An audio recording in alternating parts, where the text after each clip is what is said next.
નમસ્કાર વિદ્યાર્થી મિત્રો, આજના ક્લાસમાં તમારા દરેકનું સ્વાગત છે। આજે આપણે ધોરણ 12 બાયોલોજી સબ્જેક્ટમાં ચેપ્ટર નંબર 11 એટલે કે બાયોટેકનોલોજી સિદ્ધાંત અને પ્રક્રિયાઓ એની વિશે આ ચેપ્ટરની જે છેલ્લી માહિતી છે એને આજે આપણે મેળવી લેવાની છે। સાથે સાથે આપણું જે આ ખૂબ સરસ મજાનું ચેપ્ટર છે એ પણ આજે જ આપણે પૂરું થઈ જવાનું છે। તો એ માટે આપણે ખૂબ જ સરસ રીતે એકવાર રિવિઝન કરી લઈએ, બરાબર? ઓકે, તો સૌથી પહેલાં આ ચેપ્ટરની આપણે વાત કરીએ તો આપણે સૌથી પહેલાં બાયોટેકનોલોજી વિશે થોડીક જાણકારી મેળવી, એનો કયા કયા ક્ષેત્રોમાં આપણે ઉપયોગ કરીએ છીએ એ આપણે જાણી લીધું। EFB સંગઠન છે એની બાયોટેકનોલોજી સાથે શું એનો સંબંધ છે, એની શું વ્યાખ્યા છે એ આપણે જાણ્યું। ત્યારબાદ આપણે બાયોટેકનોલોજીના સિદ્ધાંતો સમજ્યા, જેમાં આપણે ખાસ તો બે નવી શાખાઓ વિશે આપણને એક જાણવા મળ્યું હતું। કઈ કઈ હતી? તો કે એક હતું જનીન ઇજનેરી વિદ્યા અને બીજું હતું જૈવિક ઇજનેરી વિદ્યા, બરાબર? આ પછી આપણે ક્લોનિંગ એટલે કે આપણે કીધું તો એક ઝેરોક્સ કરવું, બરાબર, એવી એક ખૂબ સરસ મજાની સમજૂતી મેળવી। ત્યારબાદ પુનઃ સંયોજિત DNA એટલે કે RDNA, રિકોમ્બિનન્ટ DNA, બરાબર, બધા એક જ નામ થયા। આની વિશે આપણે જરૂરી શરૂઆતની પહેલાં માહિતી મેળવી કે કોણે સૌથી પહેલાં એને ગોત્યું હતું, એમાં શું પ્રક્રિયા કરવામાં આવેલી હતી। એની પછી આપણે GMO, જેનેટિકલી મોડિફાઈડ ઓર્ગેનિઝમ્સ, એની વિશે પણ આગળની સમજૂતી આજે આપણે પહેલાં મેળવી ચૂક્યા છીએ। એની પછી આપણે જે આ ચેપ્ટરનો મુખ્ય આધાર અથવા તો જે બેઝ છે એટલે કે પુનઃ સંયોજિત DNA, બરાબર, એની બનાવવા માટે જે આપણે સાધન અથવા તો જે ઉપકરણની જરૂરિયાત આપણે પડવાની છે એની વિશે આપણે એક પછી એક વાત કરી કે જેમાં સૌથી પહેલાં આપણે રિસ્ટ્રિક્શન ઉત્સેચકોની વાત કરી હતી અને ટાઈપ પણ જોયા હતા, બરાબર? એનું નામકરણ કેવી રીતે થાય છે એ પણ આપણે જોયું હતું, એ ડિટેલમાં આપણે ઘણી બધી વાર ડિસ્કસ કરી ચૂક્યા છીએ। એની પછી જે આપણે DNA પોલિમરેઝ હતું શૃંખલા લાંબી કરવા માટે, DNA લાઇગેઝ હતું બે ભાગ જે કપાયેલા અથવા છૂટા હશે એને આપણે જોડવા હશે, એક ગુંદર તરીકે કામ કરે છે। MCQ માટે અગત્યનો પ્રશ્ન છે, બરાબર, કે કયો ઉત્સેચક ગુંદરની જેમ કાર્ય કરશે? 4 આપણને ઓપ્શન આપેલા હોય તો આપણે DNA લાઇગેઝ જે ઓપ્શન હશે એને આપણે પસંદ કરવાનો રહેતો હોય છે। આ ઉપરાંત જે એના બીજા સાધનો હતા એટલે કે પુનઃ સંયોજિત DNA ટેકનોલોજીમાં એમાં આપણે ક્લોનિંગ જગ્યાઓ પણ સાથે સાથે જોઈ લીધી હતી, બરાબર, ક્લોનિંગ વાહકોની અંદર, અને છેલ્લે આપણે જે સક્ષમ યજમાન એટલે કે આ જે વિદેશી DNAનો ટુકડો આપણે કોઈ યજમાનની અંદર દાખલ કરવો હોય તો યજમાન એને સ્વીકારવા માટે પહેલાં સક્ષમ તો બનવો જોઈએ ને। ઘણા એવા હશે કે પહેલેથી હશે અને જો નહીં હોય તો આપણે એને બનાવવા પડશે, એટલે કે યજમાનને આપણે સક્ષમ બનાવવો પડે કે વિદેશી DNAને પોતાની અંદર લે અને એનું કોષ વિભાજન કરીને એની સંખ્યા એ વધારવા દે। તો આવી રીતે પહેલાં આપણે આ જે બનાવવાનું છે પુનઃ સંયોજિત DNA એના આપણે સાધનોની વાત કરી। એની પછી તો કે હવે આપણે આખી પ્રક્રિયાની વાત કરીશું, એટલે કે પુનઃ સંયોજિત DNA બનાવવો કેવી રીતે? તો પહેલાં તો આપણે કોઈ પણ એક જનીન અથવા તો DNAને આપણે અલગીકરણ એટલે કે અલગ પાડ્યો હતો, ત્યારબાદ આપણે ચોક્કસ જગ્યાએથી એને કાપ્યો હતો રિસ્ટ્રિક્શન એન્ડોન્યુક્લિયસની મદદથી, બરાબર। એની પછી આપણે PCR, ખૂબ સરસ મજાનો ટોપિક, પોલિમરેઝ ચેઇન રિએક્શન સમજી લીધો, બરાબર। ત્યારબાદ આજે આખું પુનઃ સંયોજિત DNA બન્યું છે, બરાબર, એટલે કે વિદેશી DNA એને આપણે કોઈ યજમાનમાં દાખલ કરવું પડશે। કેવી રીતે કરશો એ પણ આપણે જોઈ લીધું। ત્યારબાદ એની સંખ્યામાં વધારો થાય છે એ પણ આપણે ખૂબ સરસ રીતે સમજી ચૂક્યા છીએ। હવે આપણે એવી વાત એમાં સાથે કરેલી કે જો આપણે બહુ જ નાના પાયે એટલે કે જો પ્રયોગશાળામાં બનાવતા હોઈએ આવી રીતે, બરાબર, પુનઃ સંયોજિત DNA, તો આપણે કીધું એ પ્રમાણે કે દરેક વ્યક્તિને એ ન મળી શકે એનો ફાયદો। તો આપણે જો નાના પાયે પ્રયોગશાળામાં બનાવશું તો એ અમુક વિસ્તાર માટે જ મર્યાદિત બનશે। તો એની માટે આપણે શું કર્યું તો કે આપણે બીજો ઓપ્શન લાવી દીધો હતો કે સતત સંવર્ધન માધ્યમ, પણ એમાં પણ એક સમયે તો મર્યાદા આવી જતી હતી, કારણ કે એક સમયે તમારું માધ્યમ તમારું ખાલી થઈ જશે અથવા તો જેટલું પણ બને છે એ બહુ ઓછી સાઇઝમાં બને છે, તો ત્યાં પણ આપણે એક પ્રશ્ન કંઈક ને કંઈક ઊભો થયેલો। એની માટે આપણે શું કર્યું હતું કે હવે છે ને આપણે કે પ્રયોગશાળામાં બનાવવું જ નથી, આપણે શું કર્યું હતું કે ડાયરેક્ટ ઇન્ડસ્ટ્રીમાં આવ્યા ગયા આપણે, બરાબર। મોટી મોટી ઇન્ડસ્ટ્રી હોય તેની અંદર જે સાધનો હોય એ પણ ઘણા બધા મોટા હોય। આપણે લાસ્ટ લેક્ચરમાં એની આકૃતિ પણ દોરી હતી કે એની આકૃતિ હતી એ હતી જેવ ભઠ્ઠી, બાયોરિએક્ટર, બરાબર. બંને નામ આપણે ખાસ યાદ રાખવાના છે, કારણ કે આપણને કોઈ પણ નામ પૂછી શકે છે. જૈવભઠ્ઠી અથવા તો બાયોરિએક્ટર. એમાં આપણે કીધું એ પ્રમાણે કે એની અંદર તમે 100 થી લઈને 1000 લીટર એની ક્ષમતા હોય છે. એટલે તમે વિચારી શકો કેટલી બધી વધારે માત્રામાં આપણને આ પુનઃસંયોજિત ડીએનએ મળી શકે છે, બરાબર. તો આવી રીતે આપણે પુનઃસંયોજિત ડીએનએ બનાવી લીધું. પણ આપણે એના પહેલાંના લેક્ચરમાં ખાસ એવી પણ વાત કરેલી કે આપણો મુખ્ય જે અંતિમ હેતુ છે એ માત્ર તો કે જનીન મેળવવાનો નથી. તો શું છે આપણો અંતિમ હેતુ? તો કે આપણે પ્રોટીન મેળવવું હતું. તો આપણે એ પણ હવે ખબર છે કે જનીનમાંથી પ્રોટીન કેમ મેળવશું? તો કે પહેલાં પ્રત્યાંગનથી સંદેશો એમઆરએનએ ઉપર લઈ જવાનો, ત્યારબાદ જે એમાં સંકેત મળ્યો છે એને એમઆરએનએ ઉપરથી આપણે ક્યાં લઈ જઈશું? તો કે પ્રોટીન ઉપર. એ પ્રક્રિયાને આપણે નામ હતું ભાષાંતર, બરાબર. પહેલી પ્રક્રિયા તો કે પ્રત્યાંકન, બીજી પ્રક્રિયા તો કે ભાષાંતર. હવે આપણે આવી રીતે માનો કે ઈચ્છિત પ્રોટીન પણ ઘણા બધી ક્વોન્ટિટીમાં આપણે બનાવી લીધું. હવે શું? એટલે કે આપણે કેમ અત્યારે માનો કે કોરોના છે તો માનો કે એની રસી માનો કે બની ગઈ હોય, તો આગળ શું કરવાનું? તો કે હવે રસી હોય તો આપણે બધા લોકોને આપવી પડશે ને, એટલે કે હવે આપણે એને માર્કેટમાં લાવવી પડશે.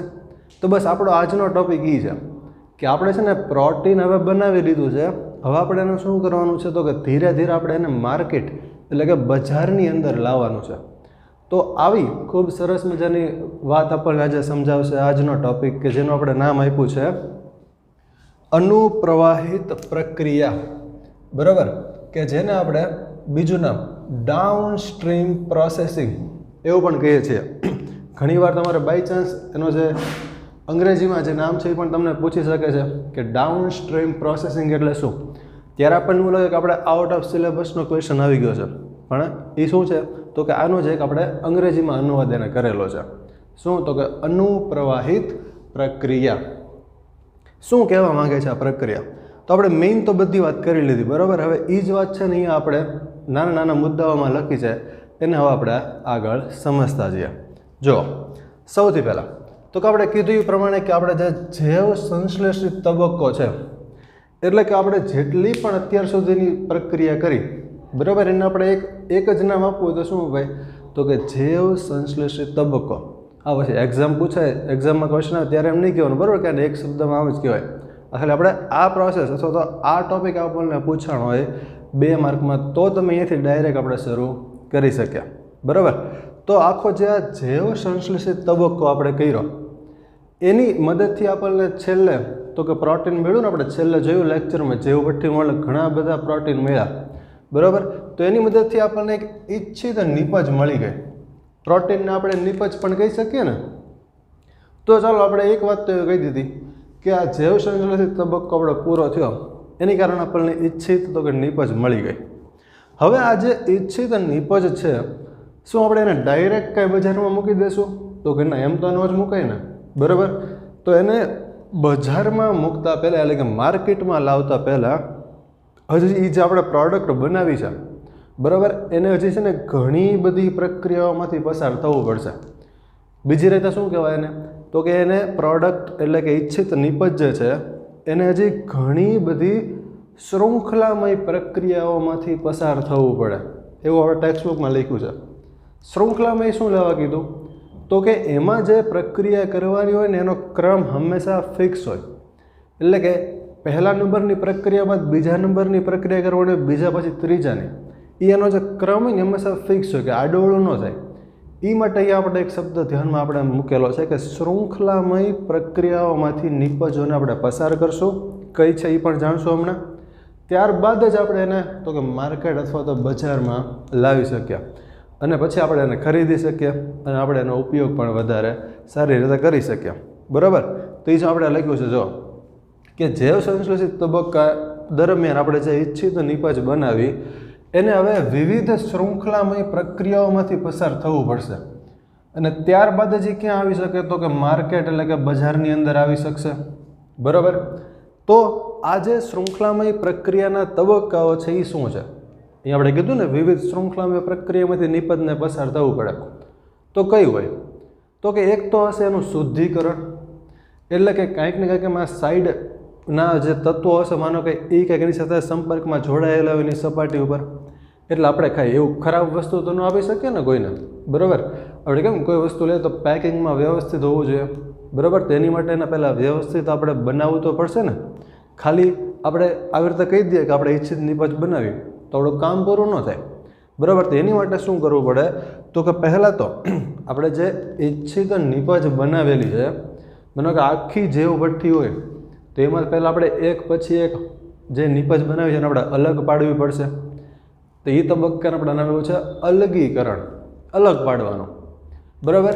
અને ત્યારબાદ શું કરવાનું તો કે એને વ્યવસ્થિત અલગ અલગ પ્રક્રિયાઓની મદદથી આપણે એને શુદ્ધ કરવું પડશે, બરાબર. હવે આપણે કાંઈ અત્યારે ઇન્ડસ્ટ્રીમાં આપણે અત્યારે જોબ તો કરતા નથી કે બધી આપણે અત્યારે જાણવાની જરૂર હોય કે શુદ્ધિકરણ માટે કયા કેમિકલ બધું વાપરવું પડે. એ આપણો ટોપિક નથી, બરાબર. આપણો ટોપિક બાયોટેકનોલોજી છે અત્યારે. એટલે આપણે શું કહેવાનું તો કે આપણે જે ઈચ્છિત નિપજ બનાવ્યું એનું પહેલાં આપણે એકમાંથી એક એટલે અલગીકરણ કરો છો. ત્યારબાદ શું કરવાનું તો કે એને શુદ્ધિકરણ કરવાનું. તો આવી રીતે જે ઈચ્છિત નિપજ જે છે એનું આપણે અલગીકરણ કરીએ છીએ, શુદ્ધિકરણ કરીએ છીએ. આવી રીતે જે બધી શૃંખલાબદ્ધ પ્રક્રિયાઓ કરીએ ને, આ પ્રક્રિયાને જ આપણે શું નામ આપ્યું છે તો કે અનુપ્રવાહિત પ્રક્રિયા, કે જે ટોપિકનું નામ છે, બરાબર. એની વ્યાખ્યા સમજાણી. એની વ્યાખ્યા ખાલી એક માર્કમાં બચે તો આપણે શું કહેવાય તો કે ઈચ્છિત નિપજનું આપણે શું કરવાનું તો કે અલગીકરણ, શુદ્ધિકરણ, આ ઉપરાંત પણ જે વિવિધ શૃંખલામય પ્રક્રિયાઓ છે એ બધાને સંયુક્ત રીતે એક નામ આપવું હોય તો આપણે નામ આપ્યું છે અનુપ્રવાહિત પ્રક્રિયા, એટલે કે ડાઉન સ્ટ્રીમ પ્રોસેસિંગ. જો આપણે એની વ્યાખ્યા પણ સાથે લખેલી છે કે નિપજોનું અલગીકરણ, અલગ પાડવાનું, ત્યારબાદ એનું શુદ્ધિકરણ આપણે કીધું એ પ્રમાણે. આ બધી જે પ્રક્રિયાઓ જે છે, બરાબર, એને આપણે જો સંયુક્ત રીતે એક નામ આપવું હોય તો આપણે એને એક નામ આપી શકીએ છીએ અનુપ્રવાહિત પ્રક્રિયા, કે જે આપણો આજનો ટોપિક છે ડાઉન સ્ટ્રીમ પ્રોસેસિંગ. સમજાઈ ગઈ અહીંયા સુધીની વાત? આગળની વાત શું કહેવા માંગે છે એ જાણ્યા. એ આપણે શું લખ્યું તો કે હવે માનો કે આપણે એને વ્યવસ્થિત બનાવી પણ લીધું છે, તો હવે એને શું કરવું પડે તો કે જો એવું તો નથી કે આપણે કોઈ વસ્તુ બનાવી હોય, જેવો આપણે માર્કેટ અથવા બજારમાં લાવ્યા અને એ જ દિવસે બધું વેચાઈ જાય એવું કંઈ ફિક્સ છે?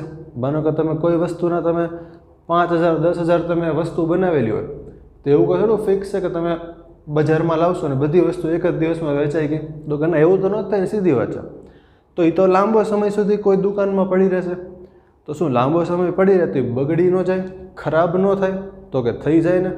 પણ એવું ન થાય એ માટે આપણે એક બીજી પ્રક્રિયા કરવી પડે. તો કે શું તો કે એને આપણે છે ને વિવિધ પ્રકારના પરિરક્ષકોથી આપણે એને સાચવવા પડે.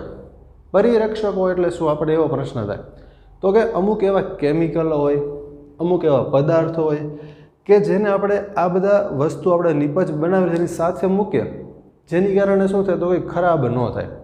એક એક્ઝામ્પલ મને આપણે વિચારો કે અમુક પ્રાણીઓના અથવા તો વનસ્પતિઓના નમૂના હોય. માનો કે હવે એ તો નમૂના બહુ ઘણા વર્ષો જૂના હોય ને, તોય આપણે જે સ્કૂલની લેબોરેટરી હોય અથવા તો જે કોલેજ લેવલની લેબોરેટરી હોય, યુનિવર્સિટીની લેબોરેટરી હોય, જો આપણે એમાં જોશું અથવા તમે ગૂગલમાં ફોટોગ્રાફ્સ પણ તમે જોઈ શકો, તેમાં તમે જોઈ શકશો કે નમૂના ઘણા બધા વર્ષો પહેલાંના હોય અને છતાં પણ હજી છે ને એવા જ લાગતા હોય. હા, થોડો ઘણો તો ચેન્જ આવ્યો છે, બરાબર, પણ એટલો બધો કાંઈ ચેન્જ ન આવ્યો હોય. આપણે એને જોઈને હજી ઓળખી શકતા હોય, બરાબર, કે આ કબૂતર છે આપણે કેમ ડાયરેક્ટ ઓળખી જાય નમૂના જોઈને જ તે. તો એનો મતલબ કે એને સાચવણી કરી છે. હવે નમૂનો કંઈ કાલે તો મૂક્યો નથી ને, ઘણા સમયથી મૂક્યો છે, તો એને કંઈક સાચો હોય છે, બરાબર. તો એ જે માનો કે કેમિકલની અંદર સાચો હોય તો સામાન્ય રીતે તમને એક્સ્ટ્રા માટે કહું કે સામાન્ય રીતે જો આવા કોઈ વનસ્પતિ અને પ્રાણીઓના નમૂના હોય તેને સાચવવા માટે જે કેમિકલ એટલે કે રસાયણનો ઉપયોગ થાય એનું નામ છે ફોર્મેલિન, બરાબર. આ જે ફોર્મેલિન નામનું રસાયણ છે એ શું કરે તો કે એની અંદર ભરી દેવામાં આવે. જો તમે કોઈ નમૂના અંદર તમે લિક્વિડ જેવું તમને દેખાતું હોય, જો આપણે એની સ્મેલ કરીએ ને તો આપણને એની સ્મેલ થોડીક ખરાબ લાગે. શું લાગે? ઘણા વર્ષોથી અંદર પેક છે અને કયું છે રસાયણ તો કે ફોર્મેલિન છે, બરાબર. આવી રીતે તમે બીજા કોઈ એક્ઝામ્પલ પણ વિચારી શકો કે કોઈ વસ્તુ માર્કેટમાં લાવવાથી તરત આપણે કે બધી વેચાઈ નથી જવાની, અમુક સમય દુકાનમાં પડ્યું જ રહેશે. તો એને ખરાબ ન થાય એ માટે એને આપણે વિવિધ પ્રકારના પરિરક્ષકોથી શું કરવાનું, તો કે સાચવવાના છે, બરાબર. એટલે એક વાત તો એ કરવી પડશે આપણે, નિપજોને પરિરક્ષકોથી સાચવવાના. બીજી વાત તો કે જો આપણે માનો કે નિપજ તરીકે કોઈક ઔષધ બનાવી હોય, એટલે કે આપણે જો આવી રીતે બાયોટેકનોલોજી એટલે કે જૈવ સંશ્લેષિત તબક્કા દરમિયાન આપણે કોઈક માનો કે કોઈ રોગની માનો કે દવા બનાવેલી છે, બરાબર. માનો કે કોરોનાની જ આપણે વાત કરીએ કે કોરોનાનો જે અત્યારે આખા વિશ્વમાં આપણે ફેલાયેલો છે, બરાબર. માનો કે એની વેક્સિન એટલે કે રસી મળી ગઈ, તો એક પ્રકારની ઔષધ થઈ નહીં, એક પ્રકારની દવા થઈ. તો જો બાયોટેકનોલોજીની મદદથી આપણે કોઈક ઔષધ અથવા તો રસી અથવા તો દવા બનાવેલી હોય તો શું કરવાનું, આપણે લખ્યું છે કે જો નિપજ તરીકે ઔષધ હોય, દવા, તો શું થઈ શકે, તો કે તો જે આપણે નિપજ બનાવેલી છે ને એનું ધ્યાન ખૂબ વધારે રાખવું પડશે બીજી બધી નિપજોની સરખામણીએ. કારણ કે દવા છે એ તો આપણે રોગ મટાડવા માટે આપણે બનાવતા હોય ને, માનો કે આપણે એને વ્યવસ્થિત સાચવી ન હોય તો રોગ મટે તો નહીં, પણ અમુકના વધી જાય, બરાબર. એટલે કંઈક આપણે કરવા બીજું જતા હોય ને થાય કંઈ હાવ બીજું જ થાય, તો એવું ન થાય એ માટે જે દવા આપણે બનાવતા હોય બાયોટેકનોલોજીની મદદથી, બરાબર, અને પછીના ચેપ્ટરમાં જે વધારે જોશું એનો, તો એને આપણે છે ને ખૂબ જ વધારે વ્યવસ્થિત રીતે સાચવવા પડે, બરાબર. હાથમાં માનો કે જે વર્કર્સ એટલે કારીગરો તે કામ કરતા હોય બધાના હાથમાં કમ્પલસરી બધા ગ્લવ્સ પહેરવા પડે, બરાબર. આ ઉપરાંત પણ જેટલા જરૂરી બધી જે પદ્ધતિઓ હોય છે એ લોકોને અનુસરવી પડતી હોય છે.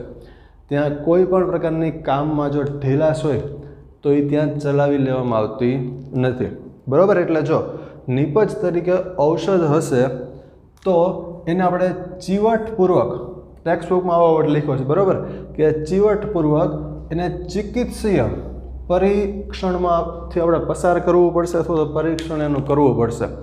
એનો આપણી ભાષામાં ખાલી મિનિંગ એવો થાય છે કે એને મેડિકલ ટેસ્ટ એનું વ્યવસ્થિત કરવું પડે, બરાબર. આ તો મેં વર્ડ એ માટે લખ્યો છે કારણ કે ટેક્સ્ટબુકમાં તમારે એવો વર્ડ લખ્યો છે એટલે તમને કન્ફ્યુઝન ન થાય કે એનો મતલબ શું થાય છે, બરાબર. એટલે અહીંયા તો સમજાઈ ગયું કે જો આપણે ઔષધ હશે આપણે બનાવી હોય આ પદ્ધતિની મદદથી, તો આપણે એને ખૂબ જ વધારે સારી રીતે આપણે એનું ધ્યાન રાખવું પડશે. પછીની વાત તો કે જે પ્રત્યેક નિપજ છે માનો કે બનાવી લીધી હોય એની શું કરવી પડે, તો ખૂબ જ સારી રીતે એટલે કે ચુસ્તપણે એની ગુણવત્તા છે ને એ પહેલાં ચકાસણી કરવામાં આવે. ડાયરેક્ટ એને કંઈ માર્કેટમાં નથી લાવવામાં આવતું, એની ગુણવત્તા હોય તમારે પહેલાં ચકાસવામાં આવે છે. અને એકવાર નહીં ઘણી બધી વાર એની ગુણવત્તા ચકાસવામાં આવે.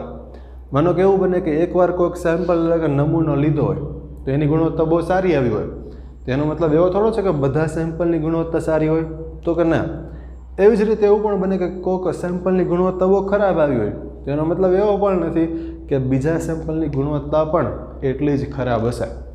એટલે શું કરવાનું, તો કે દરેક સેમ્પલનું એક પછી એક વારાફરતી શું કરે, તો કે લોકો ગુણવત્તા, બરાબર, એની જે ક્વોલિટી હોય એને એ લોકો વારાફરતી ચકાસતા હોય છે, જે અહીંયા સાયન્ટિસ્ટ અથવા તો જે લોકો અહીંયા કામ કરતા હોય છે તે, બરાબર. જો તમે બાયોટેકનોલોજી તમે આગળ લેશો ફ્યુચરમાં, બરાબર, તો તમારે પણ આવું બધું કામ ખૂબ સારી રીતે તમને કરવાનો તમને પ્રેક્ટિકલમાં એક મોકો ચોક્કસ મળતો હોય છે. હવે વાત કરીએ છેલ્લી વાત, તો કે આ બધી જે અનુપ્રવાહિત પ્રક્રિયા એટલે કે જે ડાઉનસ્ટ્રીમ પ્રોસેસ છે એ અલગ અલગ નિપજ માટે છે ને બધા માટે અલગ અલગ હોય. તમે એ તો સીધી વાત છે ને, તમે વિચારો કે કોઈ એક વસ્તુ બનાવવા માટે જે પ્રક્રિયા હોય તો એ બીજી વસ્તુ બનાવવા માટે પ્રક્રિયા તો કે ન જ હોય ને, બહુ સીધી વાત છે. નગર તો જો બંનેમાં પ્રક્રિયા એક જ હોય તો બે વસ્તુ કેમ બને, એક જ વસ્તુ બને ને. એટલે છેલ્લી વાત છે ને બહુ સરસ અહીંયા કીધી છે કે આ અનુપ્રવાહિત પ્રક્રિયા એટલે કે ડાઉનસ્ટ્રીમ પ્રોસેસિંગ અને જે ગુણવત્તા ચકાસણીની જે પ્રક્રિયા છે એ અલગ અલગ નિપજો માટે કેવી હોય છે, તો કે અલગ અલગ હોય છે. અને એ તો બહુ જ આપણને સરળ અને સમજે એવી વાત છે. તો આ આપણે આ ચેપ્ટરનો છેલ્લો ટોપિક હતો આજે, અનુપ્રવાહિત પ્રક્રિયા એટલે કે ડાઉનસ્ટ્રીમ પ્રોસેસિંગ. જો આપણે આ વાત કરીએ આ ચેપ્ટરની, તો જે બાયોટેકનોલોજી છે ને એ આપણી માટે એવું બની શકે કે આખો નવો કન્સેપ્ટ આપણી માટે હોય. આની પહેલાં આપણે આની વિશે લગભગ એટલી બધી કે આપણને જાણકારી ન હોય. લગભગ એવું પણ બને કે આપણે બાયોટેકનોલોજીનું નામ પણ ન સાંભળ્યું હોય. પણ હવે જેવું આ ચેપ્ટર આપણે પૂરું થયું છે 11મું ચેપ્ટર, તો આપણને બાયોટેકનોલોજીનો આપણને ઘણો બધો આઈડિયા આવ્યો છે. આપણામાંથી ઘણા બધાને બાયોટેકનોલોજીમાં ઘણો બધો ઇન્ટરેસ્ટ પણ આવ્યો હશે, બરાબર, કે આમાં આપણે કરિયર બનાવવું છે. તો આ છે ને એ ખૂબ જ સારી એક લાઈન છે. તમે જુઓ ને બાયોટેકનોલોજી, તો એમાં કરિયર પણ ખૂબ સારું હોય છે. તમને આમાં નવા સંશોધન કરવાની તમને ખૂબ જ સારી તક મળે છે, બરાબર. તમારા જે મનમાં તમારે ઘણા બધા પ્રશ્નો ઉત્પન્ન થતા હોય કે જો આ વસ્તુનો આમ બનાવીએ તો આ વસ્તુનો આમ બનાવીએ તો ઘણા શું થાય કે આપણે તો બી ગ્રુપ લઈ લીધું, તો હવે તો આપણે એન્જિનિયરિંગ તો કરી ન કે, પણ આપણી પાસે બીજો ઓપ્શન છે ખુલે છે, એ શું છે તો કે બાયોટેકનોલોજી છે. એટલે જો આપણામાંથી હજી કોઈને એવો વિચાર આવતો હોય કે આપણે એક નવી વસ્તુનું સંશોધન કરવું છે, બનાવવું છે, ટેકનોલોજી સાથે એકને એક જોડાવવું છે વધારે, તો એની માટે આ બાયોટેકનોલોજી છે ને ખૂબ જ સારી એક બ્રાન્ચ બની રહેતી હોય છે. અને તમે આમ જુઓ ને તો આ ચેપ્ટર અહીંયા તો પૂરું થાય છે 11મું, પણ હવે આપણે જે 12મું ચેપ્ટર સ્ટાર્ટ કરવાનું છે એ શું છે તો કે જો આપણે આ ચેપ્ટરમાં શું કર્યું તો કે આપણે વસ્તુ છે ને બનાવી, ખાલી જો કોઈ પણ નિપજ છે ને આપણે બનાવી, એ કઈ રીતે બને છે એ આપણે જાણ્યું. હવે જે 12મું ચેપ્ટર છે ને એ પણ બાયોટેકનોલોજી જ છે, તો આપણે એમ કહે તો ફેર શું હશે, તો આ ચેપ્ટરનું નામ જો સિદ્ધાંત અને પ્રક્રિયા છે. હવે આનું પછીનું જે ચેપ્ટર છે ને એમાં આપણે શું કરવાનું તો કે વસ્તુ તો બની ગઈ છે, હવે આપણે એનો ઉપયોગ કરવાનો છે, બરાબર. એટલે ઉપયોગવાળું જે ચેપ્ટર છે ને એ થોડું આની કરતાં ઇઝી પડશે આપણને. કોઈ પણ વસ્તુ બનાવી છે ને એ થોડી અઘરી હોય. મને કહો ફોન તમે વિચારો, મોબાઈલ, તો જે મોબાઈલ બનાવ્યો છે એની માટે એ કેટલો અઘરો હશે. હવે આપણી વાત કરો, આપણે ખાલી ફોનનો આપણે ઉપયોગ કરવાનો તો આપણે કેમ આરામથી ઉપયોગ કરી લઈએ, બરાબર. તો હવે આપણે 12મું ચેપ્ટર એવું આવશે કે બાયોટેકનોલોજીમાંથી આપણે વસ્તુ બધી બનાવી દીધી. 12મા ચેપ્ટરમાં આપણે શું કરશું તો કે બાયોટેકનોલોજી આપણે વિવિધ ક્ષેત્રોમાં આપણે ઉપયોગ જાણશું, બરાબર. અલગ અલગ ક્ષેત્રોમાં કઈ કઈ એવી વસ્તુ બનાવેલી છે કે જેનો ઉપયોગ થાય છે, શું તો કરવામાં આવે છે, આવી બધી ખૂબ સરસ મજાની જે માહિતી છે એ આપણને ચેપ્ટર 12માં આગળ મળવાની છે. ત્યાં સુધી તમે આખું આ ચેપ્ટર આવે છે ને ખૂબ સરસ રીતે પહેલેથી એકવાર વાંચી લેજો, બરાબર. કાંઈ પણ તમને ડાઉટ હોય તો તમે પૂછી શકો છો, પણ હું તમને એક સજેશન એવું આપીશ કે તમે આખો ચેપ્ટર છે ને હવે પહેલા લેક્ચરથી શરૂ કરજો, બરાબર. પહેલા લેક્ચરથી આપણો જે 20મો લેક્ચર છે ત્યાં સુધી તમે ફરીથી હવે જ્યારે એકવાર વાંચશો ને ત્યારે તમને પહેલાં જેટલું નવું લાગ્યું ને, તમને પહેલાં જેટલા ડાઉટ છે એટલા હવે નહીં થાય, બરાબર. એટલે આખું ચેપ્ટર ફરીથી વ્યવસ્થિત વાંચજો. હોમવર્કના ભાગ સ્વરૂપે આજનો આપણો નાનકડો ટૉપિક તમે વ્યવસ્થિત લખીને મોકલી આપજો. સાથે સાથે હોમવર્કમાં તમારું જે ચેપ્ટર પૂરું થાય છે એની નીચે એક તમારે ટેબલમાં સારાંશ એવું કરીને અમુક પેરેગ્રાફ તમારે ત્યાં લખેલા છે, એને પણ તમારે હોમવર્કમાં જે સારાંશવાળો કોષ્ટક છે ને એને તમારે એકવાર લખવાનું છે, બરાબર. બાકી જે તમારું રેગ્યુલર હોમવર્ક છે એ તમે જેટલું રેગ્યુલર કરો છો એટલી વાર તમારે કરવાનું રહેશે. તો હવે પછીની મુલાકાતમાં આપણે જે ચેપ્ટર નંબર 12 છે એની ખૂબ સરસ મજાની માહિતી મેળવી લેશું. ત્યાં સુધી તમે લોકો આ ચેપ્ટરની મુલાકાત કરતા રહેજો, ઓકે. અને બોર્ડવર્ક છે એ છેલ્લે તમારી બુકમાં લખી લેજો, ઓકે. Thank you.